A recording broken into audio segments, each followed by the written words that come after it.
Welcome back to the Nightlife Podcast.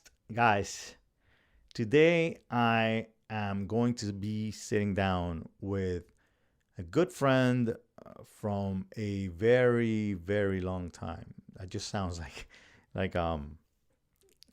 every time that I introduce people from a long time, I don't know, I just sound older and older and older. No, it wasn't that long ago. Actually, okay, it was a long time ago. We were just very, very young when we got started in this industry. So I started kind of first. I met him through his brother. He used to be a DJ that played for us for a while. And then he left Miami and to get into sports. And an amazing story how he ended up getting into the industry and the evolution that he had through the industry, starting as a promoter, doing his first event completely for free, and then growing into doing many events and then partnering with some venues and growing immensely. You will not believe how far this guy went to being part of, a 90 venue venture. It's you gotta hear the story. So anyway, without further ado, here is Ricardo Cabrera. All right, Ricky, how are you, my man? Long time no see. I know. It's great to see you. How's everything on your end? Good. I can't complain. Can't complain, as you see. Well, besides the fact that I'm a little pale, I was just that conversation we were having behind the scenes before. um, as you can see, the podcast logo has more color than myself due to this pandemic and being stuck at home. So I was a little worried about Okay. that. Yeah, don't But worry about it. I brought enough color for the both of us. there you go, El Negro. Um, buddy, how's your brother? First of all, My brother's doing great. He had his first son. It's going to be 2 years now in January. He's transitioning out of the nightlife scene. He's been in it for a very long time. okay. Back since when you guys started as well. By the way, I Um, remembered I he remembered people due to the color that I have on my skin currently. Right, The right. two of Yeah, you he's the do not complete look like brothers. opposite. Yeah, totally. Yeah, yeah. So He, so he so couldn't be just any to whiter. just to give people a little backstory to this. So Felipe, Ricky's brother, worked with us a long time ago. I 20 something years ago. I mean, there are a few parts of the story that I remember. All I can say is that there's a story in my book that relates to your brother, and even your dad is in it. As a matter of fact, That's incredible. crazy enough, he was my college counselor. He was. Yeah, he He, counseled a lot of people. yeah, and fun guy who also happened to be one of our like best clients for a while. Him and your Uh-huh. uncle. Yep, yep, um, yep. so It yeah, runs so in the family. So uh, back then, when this was going on, when Felipe was a DJ, but by the way, Felipe grew in the industry a lot. I know he's toured around the world. He's been with Nikki Beach with great brands for a long time. We had a great time together. He was always the guy that he was probably one of the first ones to stick to the house music, even though we were a Latin party, in Miami, known for our Latin clientele. But he always talked to that belief, and a lot of the guys, came from him. I actually interviewed Mark M, So on yeah, the show, who's also been I producing. yeah, I actually, caught up with Mark on Instagram the other day because, he's kind of famous in Miami, right? He has a good amount of followers. Oh yeah. But it's funny, I can go back and remember in the studio we built in the garage and a limelight of DJs that my brother taught how to DJ from Mhm. scratch, who ended up being residents at Club Space, who ended Yeah. up playing in Ultra and different, Tomorrowland and a lot of different tours. So, Yeah. my brother was just somebody who loved producing, loved teaching, and he was pretty shy. He never really liked to perform that much, but he Right. was a great DJ. He still is. Yeah, I don't remember people ever being, outside of the DJ booth. Always like just stuck in that little space. He was not that big personality or whatever. Great Yeah, he guy though. loved the music. He just loved the music. So let's get back to you. I'm gonna actually have to get your brother on the show one day. So back in those days, a few years ago, I think if we say how old you were, I might get in trouble. But Right. let's say it was a long time ago. And so so when I knew you, it was you were there was no interest from you from what I saw in the industry at all. I mean, I don't recall much of it back then at the beginning when more of us as a client, maybe a little into promoting maybe at some point after. I'm trying to figure out how did Yeah. you end up really getting into the industry? So, back then, I mean, even if you can remember, I was very much big into sports, football. I Right. wasn't a big drinker, Hmm. but I did come from a family line of, music, dancing, and loving that environment. I can remember since I was a kid, my family loved to entertain and host people at our house. So kind of always being like the life of the party thing I kind of grew into. But my passion was always sports, and I was able to play Division I football in college, and that was my main focus. Like I said, I really didn't drink. I was very disciplined, and and that's kind of what my focus was. It was just a platform that I had the opportunity to enjoy it with my dad, like you said, with my Yeah. uncle, with my brothers, and it was just family time for me. For other people, it was a way to escape their reality, and for me, I was kind of living in it. Right. Um, I know that going into this podcast, you're always asking me like, how'd you get into it? Right. And to be honest with you, it was out of spite. It was kind of like I was in college.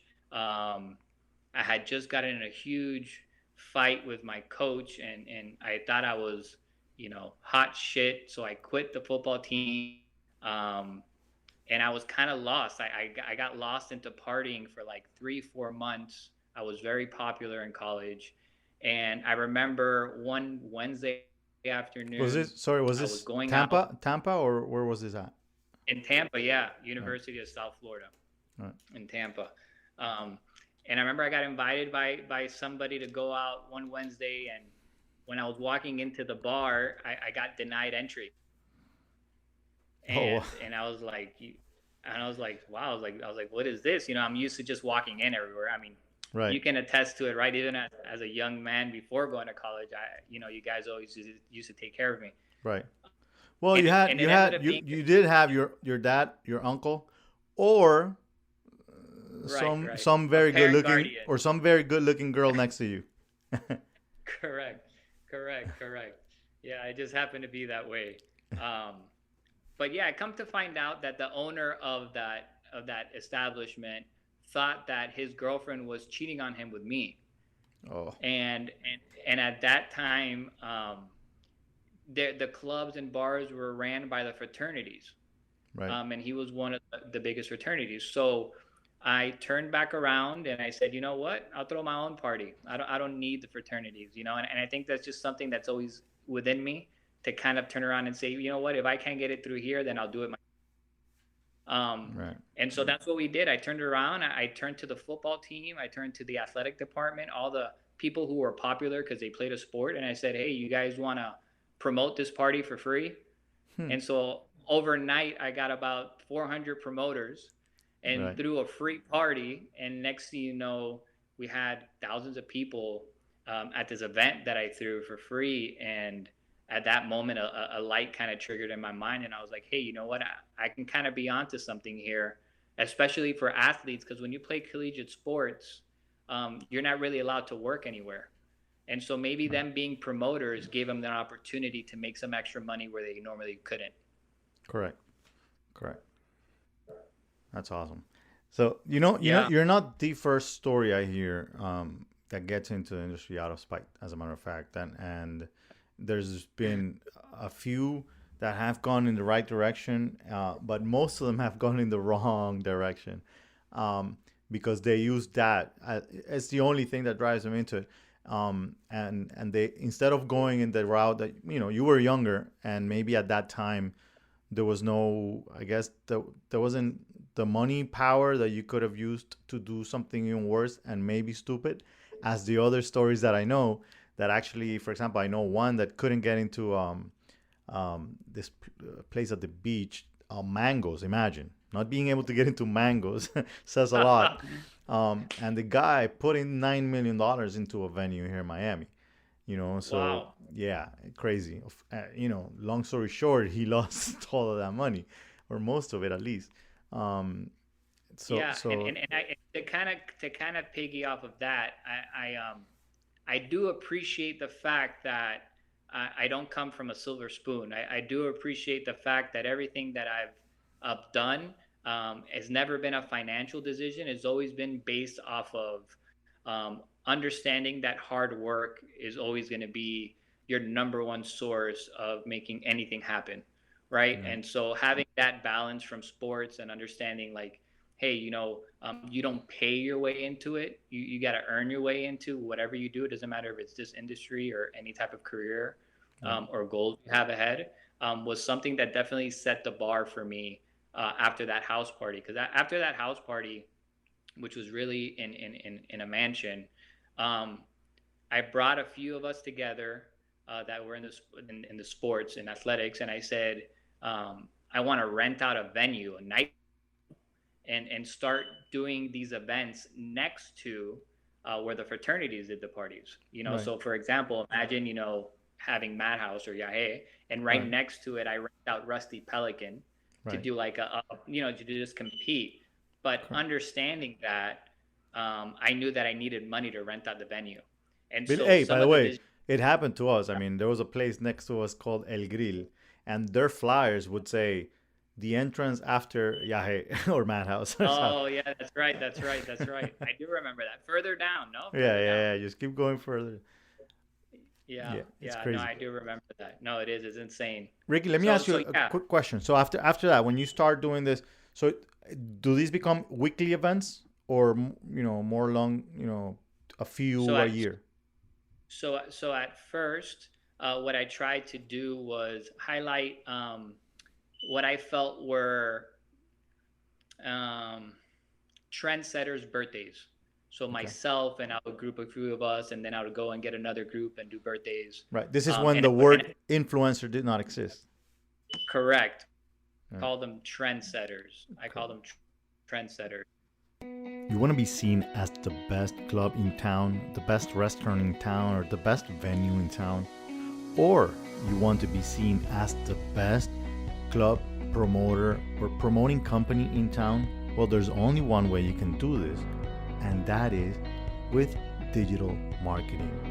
You have to set the record straight with Tripod Marketing Agency.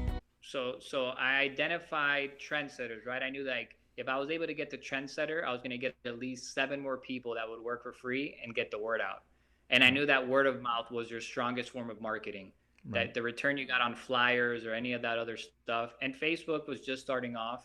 right, Um, you got like a 2% return if you threw 5,000 flyers out. You got very hit or miss. right, So trendsetters was kind of where I was going towards, because that would help me guarantee a certain number of attendance, especially if I knew that they were, invested into the event because they were hosting their birthday party and they didn't want to look bad. right. Good, good. So you end up becoming a weekly event soon after, or did you not Yeah. go into that? So what kind of happened was I start building a pretty good following, and then um, the recession hit, and all of this stuff was, I would say it was kind of divine justice or luck. The recession hits, and I start getting a lot of venues that are about to close down. Right, A lot of nightclubs that are about to go down. And so what I start doing was that I approach them and I say, hey, you know, let me your place. I'll help you revive it. right, Right. I get 100% of the door. How much money do you need to make from the right, bar for you to feel complete? And then we'll negotiate from there. And so they would tell me, hey, I need to make 80 grand, 100 grand, 200 right, grand a month. And so I would say, hey, anything over 200 grand is mine. And 100% of the door is mine. And then I'm going to teach you how to hire the right trendsetters. So the right bottle girls, the right bartenders, the right security, the right DJs, because everybody really at the end of the day represents what you want to do. And they also become, a piece of the night. So they Right. bring the crowd that you want to bring. At this time, you're still Um, going to school, correct? at this time, I'm done playing football. And I'm taking like two classes a semester. I think I had like a year left to graduate, and I decided to really gear down on the school and focus on developing this a little bit because I was getting a lot of clients, a lot Got of it. nightclubs that were interested in turning their Right. establishment around. By the way, I do want to make a parenthesis there to everybody that's listening, because I know there's a lot of people out there due to this crisis and this pandemic currently. This is different from what happened in 2007, 2008 here in the U.S. This is global, yes, but it is still a crisis. And that kind of problem that he's talking about right now is a problem that will happen again. A lot of venues are suffering, even though a lot of them are going to close completely their doors. Yes, they're going to give up. They're going to, you know, throw away whatever they have in there or take whatever they have and wait to open a new one later on. Um, if they're smart, they negotiate with with the landlords or whatever, and they stay because they should not be closing, honestly. But let's just say there will be opportunities for anybody who wants to open something new or whatever. But also, there's going to be a lot of opportunities for promoters out there to negotiate better deals than what you used to be negotiating before. They're going to try to do this without you at first. They're going to realize that they can't because they don't have the people, they don't have the crowd. You have the clients and they have the venue, they have the service, the liquor, whatever it is, the product that you want to sell. But in the end, without you in the equation, it's very hard that any venue is going to end up making it. So keep that in mind. It's not the end. It's just it's reboot, and as a matter of fact, the playing field has been leveled. Right now, anybody that comes up with the best ideas, the best kind of deals, the best opportunities, it's a time to look at them as partners and figure out a way that you said something very important. They have to be happy with it. As a matter of fact, that's what's more important. You want Yeah. those clients. See that Ricky said clients.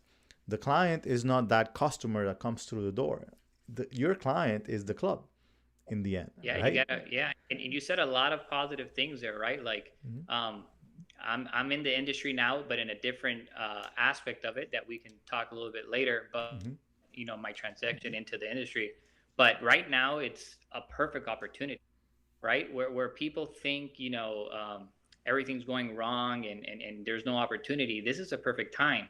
And I'll just give you an idea, right? If a venue used to be a nightclub or a bar, it's full service, and they go out of business, most probably they might lose that license as well, that liquor license, and it stays with the landlord. So you can go in there and you can start a completely new concept with all the licensing and permitting and the web zoning you need to ignite something for a fraction of the cost. If the location is still owned and the concept is owned by the same person, well, you also have the opportunity to reinvent a few things, right? And go in there and become a partner. So not only are you learning one part, there's one part to learning how to be a promoter and gathering people, which is the hardest thing to do. If you get a following and you got people coming, you have the leverage in any negotiation. I Right. don't care what they say. Mm-hmm. The other aspect is knowing how to operate a venue. That's a whole different animal. So Right. those are two different opportunities for you to learn. If you're a great trendsetter, you got people that follow you, use this opportunity to partner up with that owner of that venue Right. and learn how to operate so you can really maximize your revenue by lowering costs and boosting up margins and And by the creating way, guys, partnerships that bring th- those two things you mentioned there is exactly what I teach as to when to go from promoter to venue owner. I have two routes of going, which is a managing partner or a marketing partner. It goes in those directions. It's using either power to your advantage to be able to become a partner. I mean, the way that I did it as to not investing my own money at the beginning. So but that's another story there. But definitely agree. As a matter of fact, I was just invited to have a talk, um, to a conference in Moscow, and they want me to talk specifically about the opportunities there are and how there are new opportunities currently in this industry and how so many people think the opposite, you know. So I'm glad that somebody that's in it understands what I'm talking about.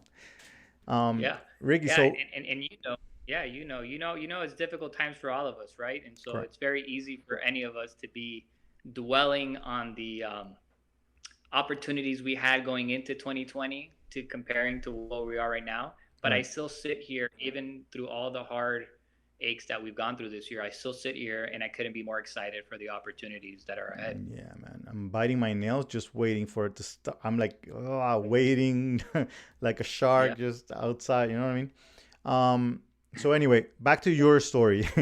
um, so you mentioned a little bit that you are in a completely different part of the industry now.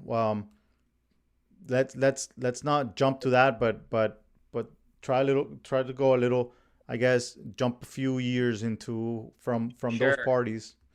What was the Sure. next? So something really important that I'd like to say before jumping all those years was my approach to the venue owners. My approach to the venue owners was to educate them, to teach them how to do what I did, and create a contract that was a term contract, meaning 6 months, a year and a half, whatever we felt necessary to get them cash flow positive and for me to move on. One, it gave me the opportunity to stay fresh. Two, it really created a strong bond between the venue owner and myself because they were very happy that I taught them something new, that they felt they were outside of the loop.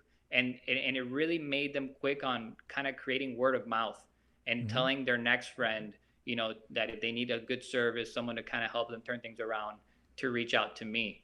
And so I thought that was very important and very beneficial to what made me stand out from other promoters who kind of kept the control, who were very threatening, who would be like, hey, if you don't give me this, then I'll just take my people somewhere else. Right. And so there's two different approaches, right? And it's all how you feel you need to value yourself. But I Hmm. just felt that differential really kind of made me stand apart from everywhere else, from Right. everyone else. And touching on that now, back when you're talking about this time that you're talking about, you know, you mentioned Facebook as something that was coming around, new, whatever. But even though that was a new thing or whatever, that word of mouth was the biggest part. You always mention it, and you know how important it was for you to teach them to use it in a way, because it's free. First of all, even though there are many ways for you to be able to get that good word of mouth out there. Even though I've also taught a little bit on being able to use the bad word of mouth as well, into your advantage. But in the end, it's word of mouth, right? You want to create as much of it as possible. The point is, nowadays there are also some changes. I'm not sure if exactly when this was in time that you're talking about, what you're saying there, but I'm sure they were doing things probably like advertising on magazines, or putting ads somewhere, or on newspapers, Yeah. or things that Uh, were oh, completely old school. 100%, and so that learning curve was teaching them how to use Facebook Right. and teaching them how to use different type of new technologies that were coming around. Right. And let me really explain Facebook and social media, and it's something that I still do today. Hmm. I learned the algorithm of Facebook. I understood how the company functioned, what they wanted to gain from the people that were using Facebook. And the reason why I went so deep is because they started putting different parameters, different blocks, Right. right? They needed to make Facebook um, generate revenue. So you knew that for them to generate revenue, they had to kind of restrict you a little bit and make you pay to get more exposure. So I Right. was using Facebook before they had any of these restrictions, and you can really tell me being able to create something viral or reach a lot of people was a lot easier than today. And so Right. you really need to kind of, it's a constant education. Even today, you think, oh, Facebook's already been created for X amount of years.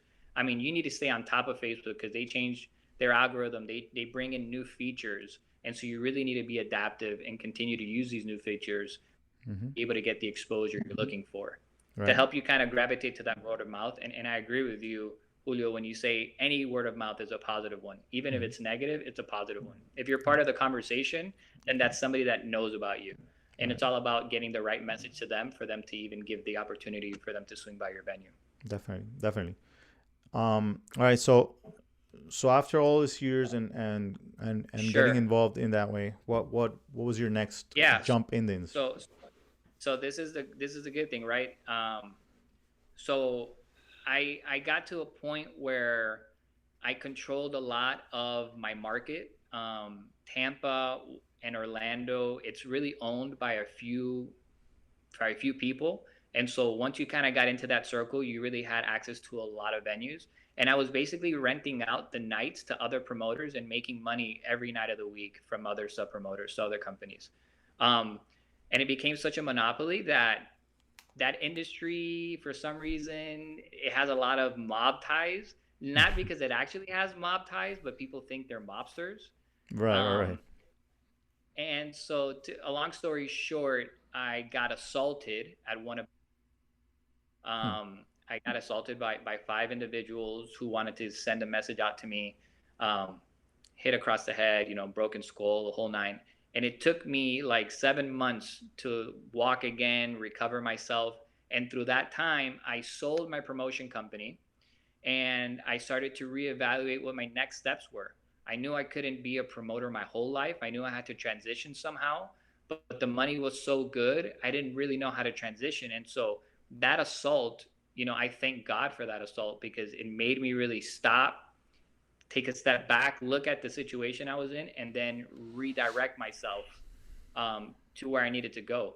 And in all honesty, at that moment of my life, I was 27 years old.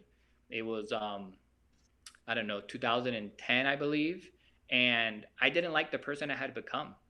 I was very egotistical. I had a huge ego. I felt like I was untouchable.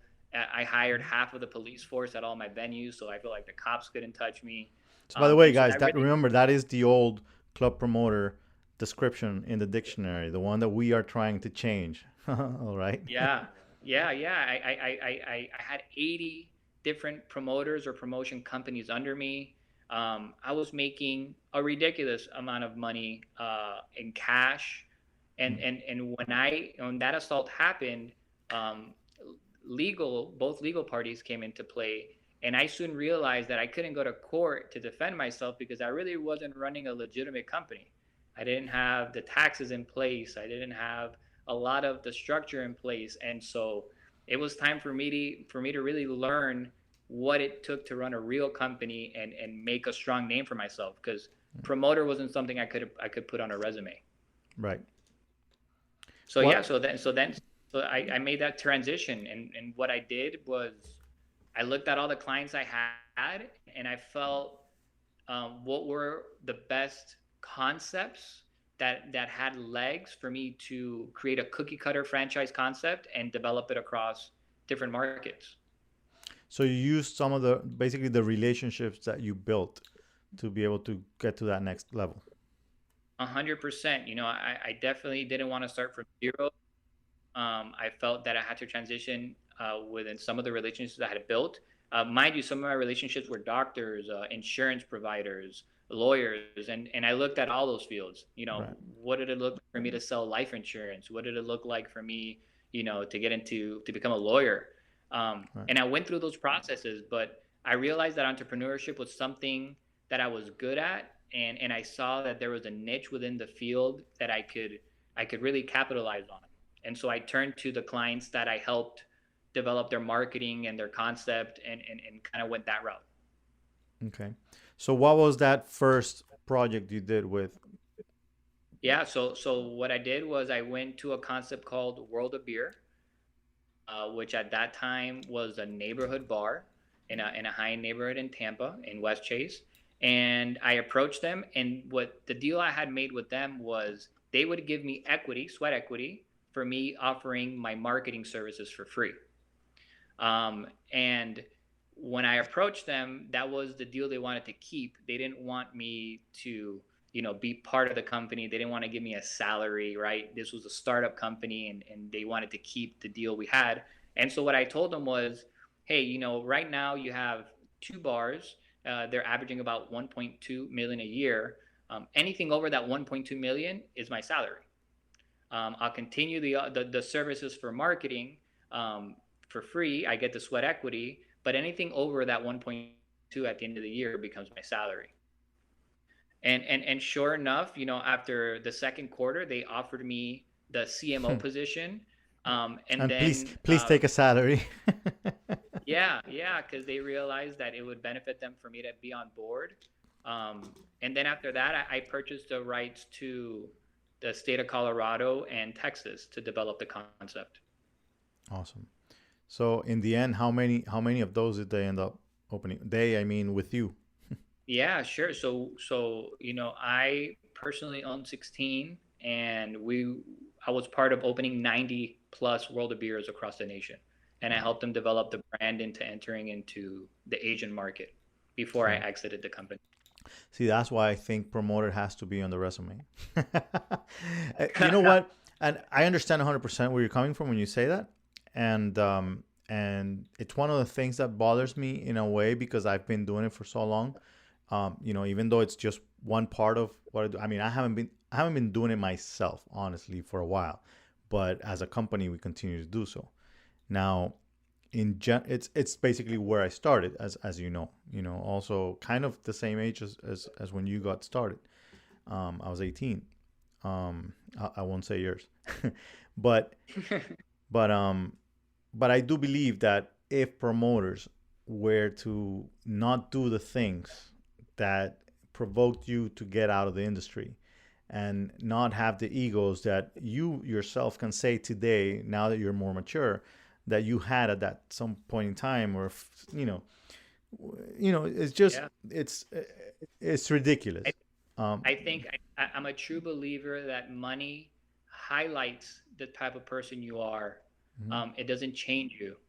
right, Um, and in all honesty, I disliked the person I had become. I felt invincible, and I knew that wasn't me. And I knew that I had to change somehow. And really, my reputation or the people around me were around me for the wrong reasons. Just right, the same reasons that people were around me when I was successful in sports, right? mhm, Because they were interested in an opportunity.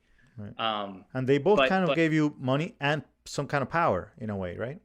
yeah, they gave me status. Right. And I think if you know how to leverage your status, you can really capitalize on any opportunity. If you learn, I today look at promoters as a positive term.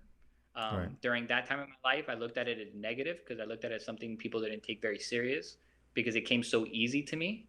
Hmm. But it definitely molded the type of individual I am, and it really taught me how to kind of toot my own horn, right? It really taught me how to present myself, how to sell myself, and how to make realistic objectives and goals, and understand the hard work it takes to achieve them. There it is. And all right, so what happens after World of Beer? What is or what's coming? What's So at where are we now? yeah, so I think a lot of people looking from the outside in are like, wow, Rick just sold his membership, his partnership from World of Beer. He's a millionaire, right? 8 figures deal. Um, well, I signed my contract with World of Beer at the age of 23, and I didn't really look at the fine print. And it said that if I were to exit World of Beer before they sold the entire concept, my ownership would be devalued to 0.001%. It was something very minuscule. So out of the 8 figures that I expected, I really got like a $500 check in the mail, and it was my first lesson on contracts. Right. I, it, I learned contracts. it's a big lesson to pay for, definitely. Yeah, yeah.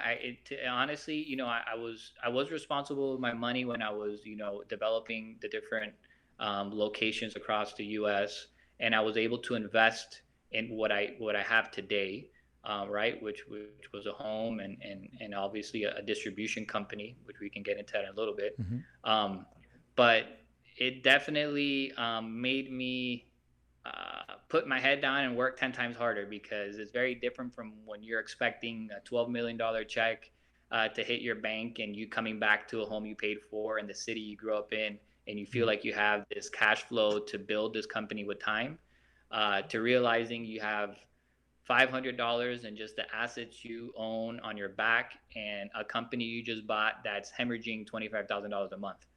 Right. Um, Hmm. so it was a very hard lesson, But like I said, when you really look at the big picture, every step of the way, I'm so grateful for all these lessons because I learned something. I was able to retain what I learned while I was doing the job.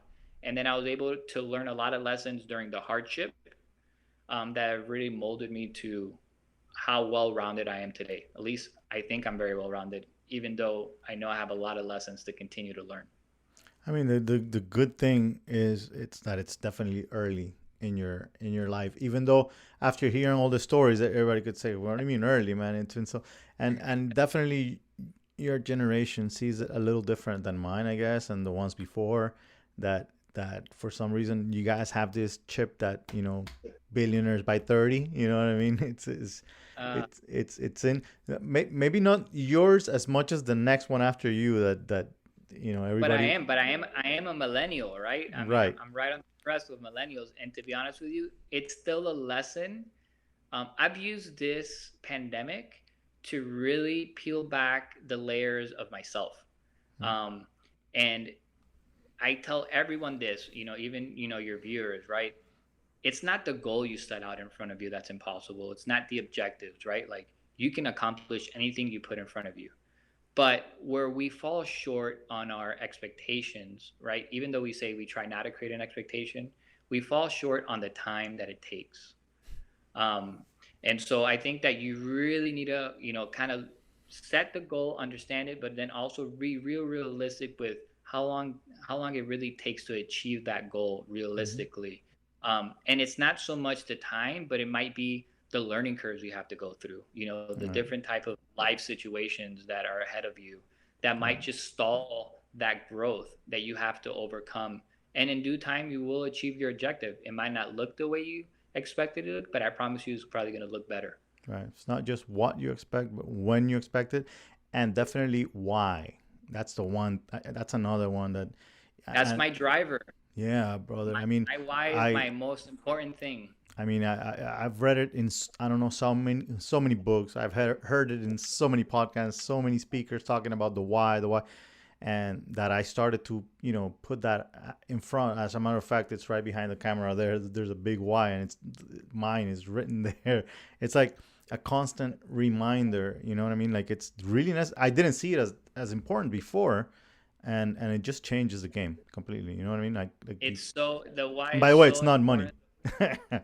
No, exactly right. The why is what's going to get you through those hard times. The why is what going to be that driver. Um, and it can never be money. You can, like I said, I'm so grateful that I didn't really, during the time that I was creating this, I didn't have a lot of money behind me because I think it would have ruined the reasons why I was doing what I was doing. Right. Um, If the why and was and the money, we'd not be doing this podcast. no, no, no, no. I would have turned the page looking for Right. another opportunity a long time ago. Totally, man. So what's next, man? So yeah, so find myself in Miami back 2015 with a distribution company hemorrhaging, losing 25, 27, 30,000 a month. Um, the other part that I Sorry, learned was how do you get into that? If distribution. funny. Yeah. So my friend, a friend of mine from since I was a little kid, we used to go to all your parties together. We catch up spontaneously when I was living in Colorado, developing World of Beer, and he tells me that he's trying to sell his distribution company. It was a distribution company that he had started, a whole bunch of wine. He represented a whole bunch of vineyards. He was very passionate about wine, but he was a numbers guy. He was a finance guy, um, and he was running into those issues that you can research. And I think that's the biggest difference between a normal individual and an entrepreneur. Is you possess a grit inside of you that you understand things are going to come in front of you that you cannot research, that you can only experience, and you have to have that ability to adapt and overcome and continue to move forward. And so he told me about the distribution company. I at that point had developed a lot of different brewery brands, and I felt like I could add a new category to his distribution company and join that journey with him. Um, and I found myself in Miami with this company that at one point we thought was profitable when I jumped on, but then we later realized through a few things that aspired. I won't get into because he's part of our circle, and he might see this. Hmm. That we then realized that the company was not profitable. It was actually losing money, and I ended up being the sole owner of it. Right. He ended up exiting and going back to his career of finance, and I ended up having to acquire these liabilities and make the best of it, Right. which I can say, a few years later I have. Right. What makes you not quit when it's something like that? Um, Faith. I'm not saying you have to be religious, but I definitely think that you have to respect the higher being and be humble enough to understand that there is somebody above you, and there's moments that when there's nothing else left, you definitely have to have a lot of faith to push through, and the ultimate belief to know that whatever the outcome is, it's for the best. Right. Even if it, could classify it as failure or success. I look at it as learning or growing, right? And I knew that I needed to go through this process to learn my next lesson. And, Right. and, and throughout that process, I needed to accept everything that was coming towards me, um, digest it, and try my best to make the best of the situation ahead of me. And wherever I ended up at the end game, it was what was meant to be. Right. The Just harder the I fall, think the it's just higher the bounce, as a matter of fact, too. So, you know, I yeah. I've never been a quitter. I don't know. I just if I put my mind to something, I just work through it. right. I mean, it's worked out so far. You know, there are some cases where there's been some things that have happened, and I think it's happened to everybody. I mean, everybody, my students always tell me like that the things they appreciate the most to learn from me have been my mistakes, or that at some point in time I actually didn't think they were my mistakes. I used to blame somebody else for them. You know, whenever something happened, there was always somebody else's fault. And then I realized, you know what, I made the choice. I should have seen the things I didn't see. If I did not sign a contract at some point in time, or if I signed a contract that I did not read that small, Yeah. it came with age, as you mentioned also, I don't know if you know this part, but for example, when we end up losing Yahe, when, our last night at Yahe, it was a Friday. So we got a call at 8 in the morning from El Gato, the GM. And he goes, tío, vente de una vez para acá. Está la policía aquí. I'm like, all right, I'm coming right over. 8 in the morning, I'm like, I don't know what the hell's going on. We just closed the Friday night at 5 a.m. And it's 8 in the morning on Saturday. Cleaning crew supposed to be there. And it was just basically police were closing the venue or whatever.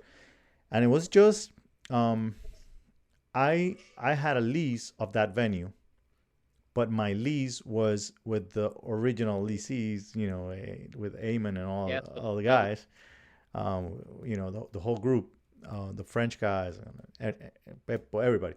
And they had a lease with Yeah. the marina, right? Oh, the marina. The marina owned the lease with the city.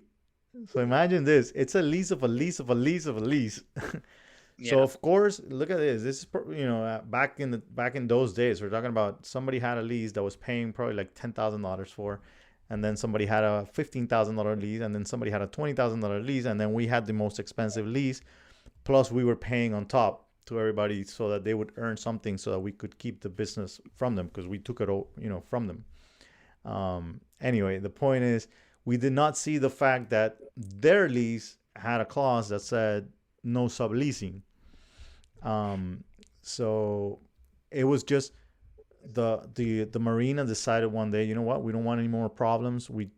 Meaning we don't want any more nightlife. We just want a restaurant, and we just want to close. And they decided to do it just like that, and you know, And so many memories went down the drain. oh my god, memories when it comes. And you know what the weirdest part is, because there's a lot of memories, definitely. I mean, I that place was my second home.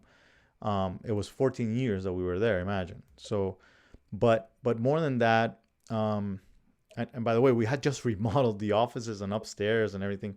We had even built a loft upstairs for us to stay because we didn't want to be driving home, etc. At that time.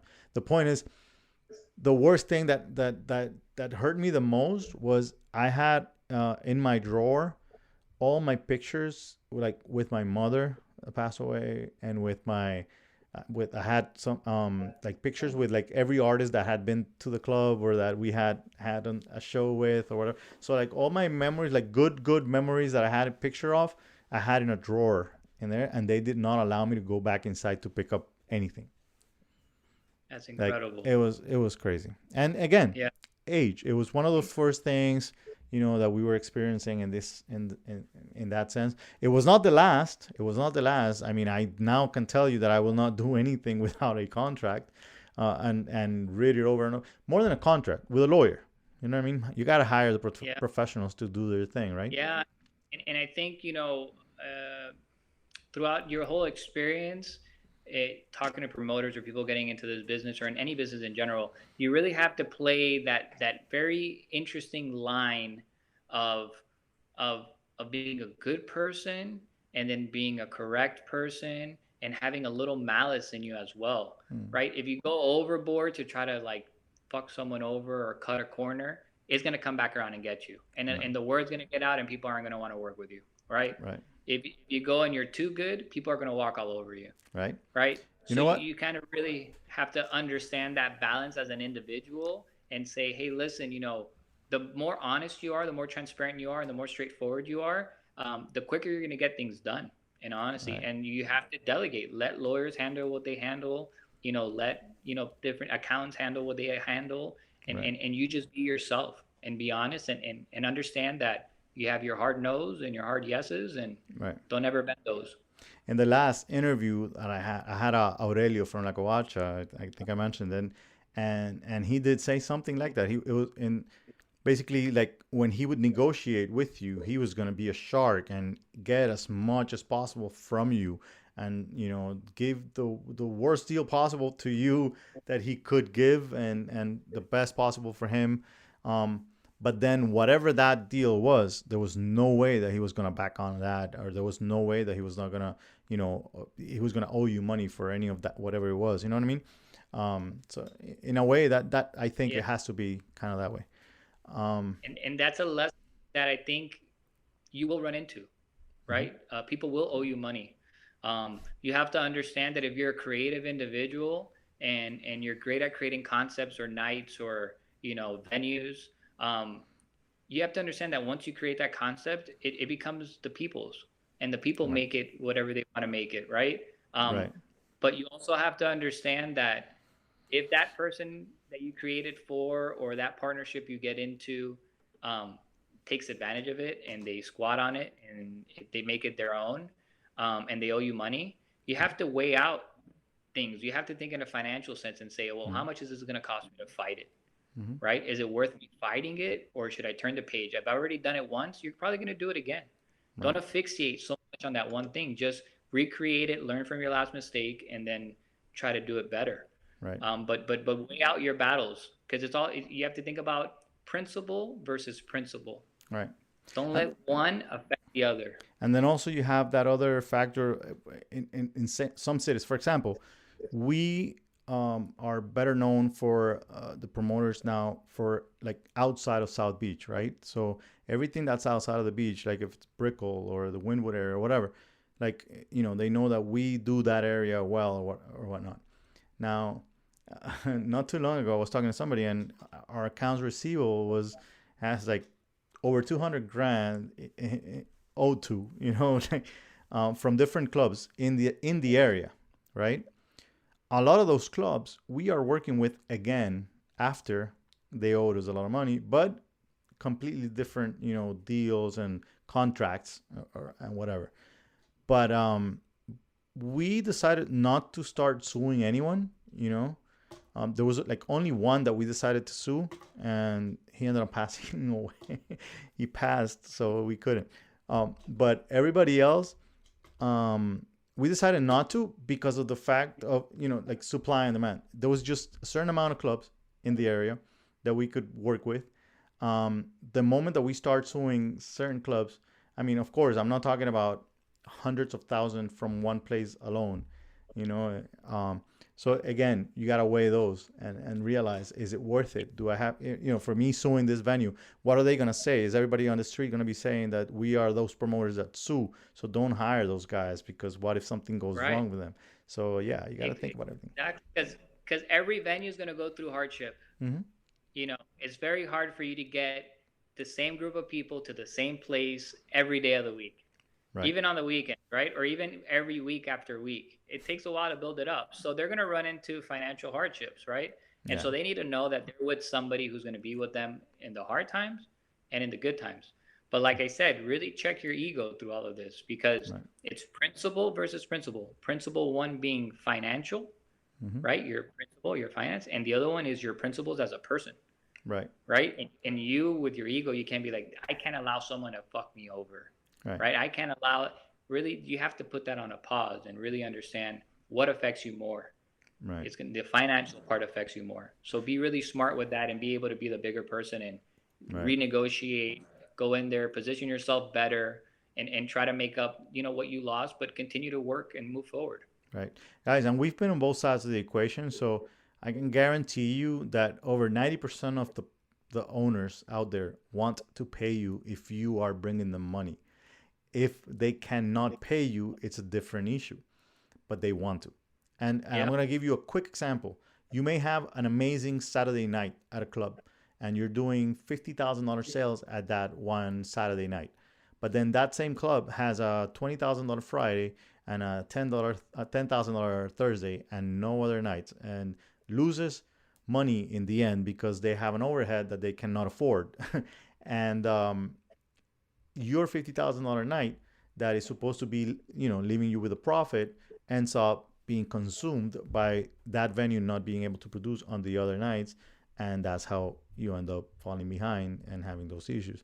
So 100%. so maybe also, if you're worried about something like that, look for venues that have other good promoters in other nights, or may have nights that are doing well, or I recommend you look for places that have a great Friday and Saturday, and then you go from there doing the other nights. Yeah.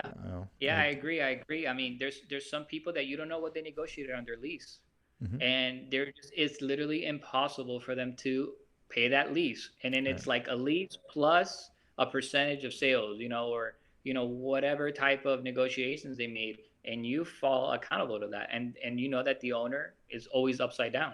But that's right, how I started, right? I look to do a Tuesday night, a Wednesday night, a Monday night, at places that I already knew had a strong recall name. A lot of people were already going, and they were bored on a Monday night, and they wouldn't mind going back there. Start with an industry night. Start with the movers and shakers, and really make your way from there. But always be honest, and always right, do the right thing, no matter what part of the stage of the industry you're in. right. And by the way, all big companies end up having a good off night at some point in time. You know what I mean? A hundred It percent. doesn't it doesn't have to be based on your Saturday night always. Ricky, man, it's been almost an hour, and wow, time goes by really fast when you're having a good talk, man. So now I get your story. Now I understand a little more, and I'm glad I didn't ask all of these questions before, because I think people, are gonna get a lot of content, a lot of good information and value from our Yeah. conversation today. No, Um, I appreciated the time. I really do. Um, all of this has opened the door for me to put myself in the position I'm today, right? And so a quick recap of where I am today. I own a distribution company, but I also manufacture my own brands. So my own liquor brands, beer brands, wines. So I understand the process of manufacturing a product all the mhm, way to how much it actually costs to the venue and to the consumer. right. And so what I did was just really dissect the industry and see where there was room to make more money and more opportunity. And that's where I find myself today, and behind the scenes, getting the products that are needed uh, to the venues for them to maximize their margins and create a great experience for the consumers. Definitely. So we're gonna have to be talking off cameras about my own aguardiente at some point. Perfect. That would be so easy. Definitely. Ricky, is there any last things you want to say to the viewers? Any last comment before you go?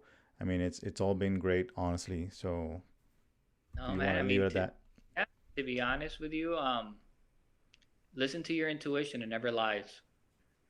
Be able to identify fear, and uncomfortableness and danger very quickly, and follow your intuition. It's always going to lead you the right way. And no matter what hardship you go through, look at it as a learning experience. Uh, don't avoid it. Reflect on it and grow from it, and you're going to be fine. Agree 100%. Guys, where can they find you or your company or anything? Is there anything? Yeah, so my company is called Craft Dummy Distributors. You can get that, online or also on the website, www.craftdummy.com. Or, my personal Instagram handle is Son of Miami. That's a long story behind that handle, but you can find me there. Always open, for any questions, any ideas. I give it out for free. I never really asked to participate in any of that. Any way I could help, I'm always available. All right, guys, go follow him and remember to follow me on Instagram at the Nightlife Entrepreneur. You can find all the episodes at nightlifepodcast.com. And remember to get the book, The Nightlife Entrepreneur, on Amazon and visit nightlife.university. See you guys next week.